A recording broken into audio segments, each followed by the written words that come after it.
Hey guys, it's the Melblade 5, and if you couldn't already tell by now, I love Fire Emblem.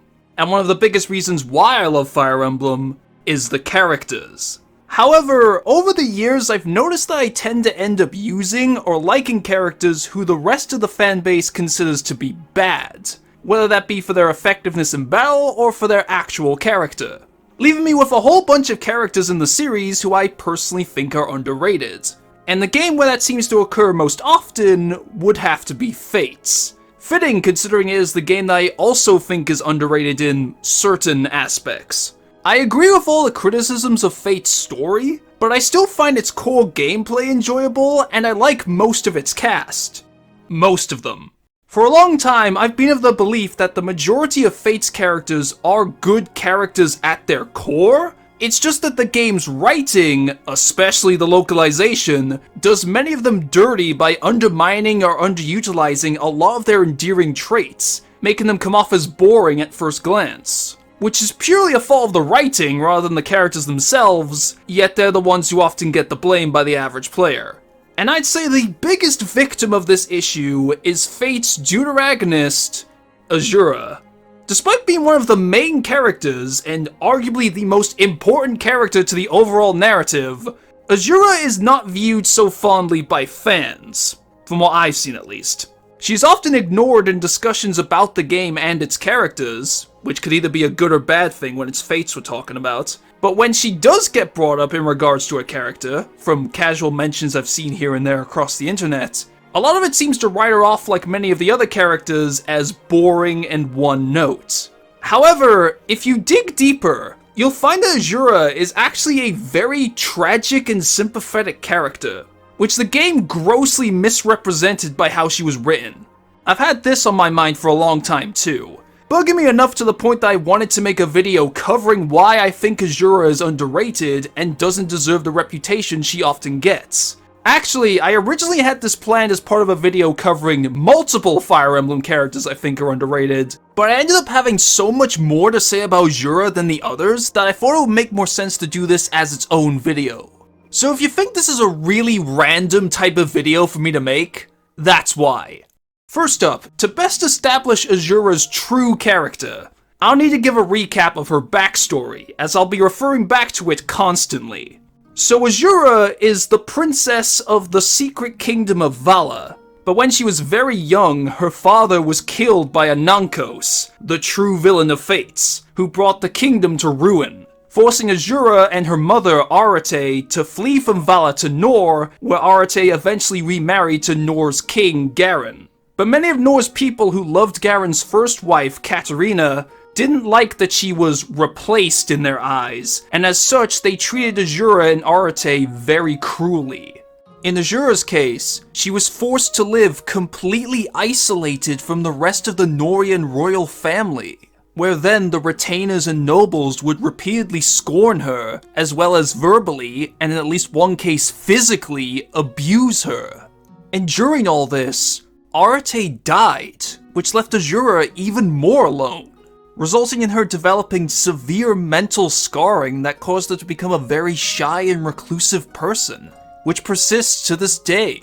Later on, she was then kidnapped by Hoshidan ninjas to use as a bargaining tool to get Corrin back, but Garen was like, I don't give a shit about her, and left her to remain captive. And while her life in Hoshida was much happier as she was treated kindly by its royal family and people, a part of her feels like she doesn't deserve this kindness because she thinks she stole this happy life from Corrin, and there still remained a portion of the population who are suspicious of her due to her Norian roots. Hell, if you pick Conquest, then a faction of Hoshidans capture and exile her back to Nor, which shows how little they really trusted her in the end. As you can see, Azura didn't exactly have a pleasant upbringing. She lost both of her parents and her homeland, was forced to grow up alone in a hostile environment where she was constantly abused, got kidnapped and was later abandoned by her stepdad, and when she did find happiness, she believed she didn't deserve it. If I had to sum up the theme of Azura's character in one word, it would be lost. Like the song. She feels like she doesn't belong anywhere, stuck in a hopeless situation, and is unable to do anything of value until she goes along with whichever side Corrin chooses. She's certainly more interesting than Corrin too. But it seems the writers didn't get the full memo on that. A lot of what I've just covered is told to us rather than shown. And when talking about it, they mostly only scratch the surface rather than going more in depth and showing how it affected Azura. Like if, for say in Conquest, we actually saw Norians treating her horribly in story cutscenes, along with providing a deeper insight into her harsh upbringing, that would make a way bigger impression on the player. They do this in a few of her supports. Her B rank with Arthur touches on how upset her cruel treatment from Garen's subordinates made her, in addition to the implication that she may have been beaten had Arthur not taken the blame for her running off. Her B rank with Hinata features a Norian who treated her harshly in the past and still does now, and her supports with Saizo show him not trusting her at first and goes over the one known case of her being physically abused when a bunch of noble kids gave her a scar on some part of her body that her outfit normally covers up. I think these are generally done well. I just wish they did this more often and in some story related scenes too. Plus, characters like Arthur and Hinata are often ignored by the majority of players, which means they're even less likely to find these moments normally. And as for her being shy and reclusive, they rarely ever show this in Fates. More often than not, they have her be perfectly capable of holding a full conversation with people she's literally just met. Whereas I think she should have consistently behaved like the way she does upon meeting Elise in these scenarios instead. Ironically, it's Warriors of all games that fully displays this side of her in her support with Chrom. If all these elements had been fleshed out in how they were incorporated into the way Azura is presented in-game by being brought to the forefront of her character, as opposed to her being a bit too stoic with little in-depth explanation behind it given, and being mostly relegated to spouting exposition in the story, then I think that would have really driven home that sympathetic feel as people would notice it more and rightfully feel bad for everything she's been through and how it's affected who she is. And the sympathy would have then grown stronger after seeing what she goes through during the game's events. On that front, it further sets in stone how tragic her story is. For starters, she's stuck in the same plight as Corrin of having to fight against her siblings on whatever side she ends up against. Her Hoshidan siblings having been kind to her since they met, and her Norian ones having always wanted to connect with her when they were younger, but weren't allowed to by the retainers. But since Corrin is the protagonist, they take most of the spotlight on this, while Azura's feelings on the matter are left as an afterthought. Even though her situation is actually kind of worse when you think about it, since she knows Anankos is the one behind everything, but is unable to tell anyone. Granted, I think the whole "you can't talk about Vala outside its borders or you die" curse is such a stupid plot point, but it does at least add to the hopelessness of her situation by preventing her from being able to confide in anyone about her home. Then whenever she has to sing Lost in Thoughts all alone as a Deus Ex Machina, which is a lot, it causes her to suffer from intense pain, and this ultimately leads to her death at the end of Birthright and Conquest. She went through hell for almost her entire childhood, only to later have to repeatedly subject herself to more pain and die before she could maintain true happiness. And if she didn't get married, then her ending states that historians don't even know if she actually existed or not, pouring some extra salt on the wound as she could go through something even worse than simply dying, being forgotten after you're gone. Even in Revelation, the one route where she doesn't die, she still suffers, as it's revealed that Anankos resurrected and brainwashed Arate to serve him, forcing us to fight and later kill her. Meaning Azura has to experience her mum's death all over again, leaving her devastated. Or they can just have her act normally in the very next chapter. By the end, Corrin becomes the new ruler of Vala despite her being the rightful heir. She believes it's better this way, but no. Name a character that went through more pain than her. Oh yeah, I've got one.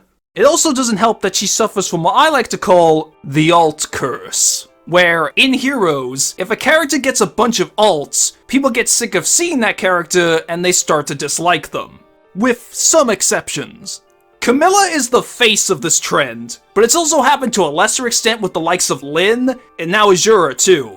So I guess I can add that to my list of frustrations with Heroes over the past few years. However, most of Azura's alts also do a better job at writing her character than in Fates. particularly her young alt, which is taken from her time living in Nor. This version of her brings all the pain she felt during that time front and center like I think they should have done in Fates itself, where the whole theme of the Adrift banner and paralogs she appeared alongside is her using her dreams as a means to escape this pain. The paralogue even ends with present-day Azura comforting her younger self, which I think is actually a pretty touching scene when you look past the game's basic cutscene presentation and its short length. Present Azura also goes a bit more in depth about how these experiences affected her, which is the exact kind of dialogue I think Fate should have had when discussing this part of her past. Additionally, young Azura's lines on the home screen are full of self-loathing, which is most likely from her internalizing the labels she received from Norians. After seeing this, and how she showed similar behavior at times in Fates, like the aforementioned matter of her feeling like she stole Corrin's childhood, and how she felt her Hoshidan siblings didn't need to be nice to her anymore once they got Corrin back, it became my headcanon that Azura subconsciously still feels this way about herself now. With that idea in mind, it recontextualizes a lot of her actions in Fates to be even sadder, such as her death, where part of her willingness to sing the song despite its physical strain and sacrificing herself by the end may have been driven by thoughts like, my life was never important, and I'll be of more value in death than when I was ever alive, just to be an additional gut punch. Even her choosing not to be queen in Revelation could have been fueled by this mindset with, I wouldn't have been a good queen anyway. It still is a headcanon and not confirmed, but it's so easy to interpret into so many moments. Furthermore, if this is true, then it would mean Azura possesses personality traits similar to other Fire Emblem characters I like Nino and Marianne, of feeling like a burden to everyone and wanting to prove herself to make up for it, where they must be protected and allowed to be happy at all costs, which I think would make her very relatable. Admittedly somewhat to myself, as someone who experiences similar thoughts on an almost daily basis, but I imagine even more so to a lot of other people who suffer way worse from those kinds of issues. And all of that is on top of how, despite all she's been through, she's still a kind and caring person, especially to those she's grown comfortable being around like her siblings from both countries. In return, them telling her that they consider her their sister just the same as if she was blood-related leaves her overjoyed, as it shows her that she does have a place where she belongs, so she doesn't need to feel lost and alone. Wait a minute. And I think they could have executed this aspect of her character even better if they presented it in a way similar to Eliwood's character arc, where he finds the strength to persevere despite all the grief he goes through during Blazing Blades. It's one of the reasons why I like Eliwood, and primarily why he ended up becoming much more popular later down the line. For Azura, her naturally caring nature could have been shown as a sign of her somewhat overcoming her painful past as she didn't fully succumb to it, but that she can still slump back into those dark thoughts from time to time like any person does. In fact, Warriors does something almost exactly like this in her support with Marth, where she even says that despite having numerous painful memories that haunt her now and again, she has plenty of happy ones too that allow her to keep going.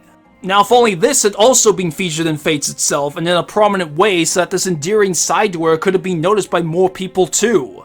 She even has some goofy, childlike qualities to her character, like being a bit of a glutton, teasing Sakura with ghost stories, and wanting to stroke Kaiden's tail. It's also said that she has bad bed hair, but I couldn't find where this is set in game. Along with giving her a few fun quirks that clearly show her to not be one note, I see this as another byproduct of her lacking a happy childhood, as it likely left a void in her heart of her longing for one that caused her to not fully mature out of these traits. And if that was partly the intention, then the minimal focus on her backstory and shyness didn't help to convey that to the average player.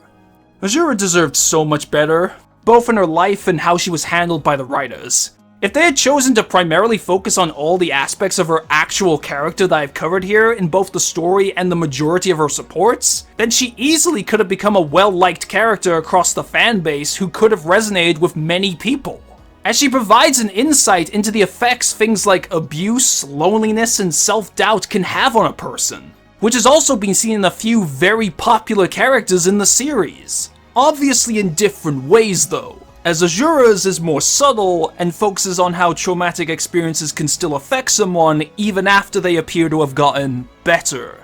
Then these themes could have gotten people invested in her story and personal growth. But instead, they pushed all of these interesting qualities about her into the background. What frustrates me way more than a bad character is one who has all the makings of a good character established, but are not utilized. Think modern era Shadow. Because of this, alongside the alt curse and being from the game that gets a lot of flack, it resulted in her being labeled as boring, left to be ignored outside of Heroes, and even there, she's more known for how busted her Legendary and Hatari alts are, rather than for who she is. The aspects that I think make Azura a good character are so underutilized that I don't blame people for writing her off as boring, but there's also just enough of it that I wish more people did take note of it to make a more informed basis on their judgment of her.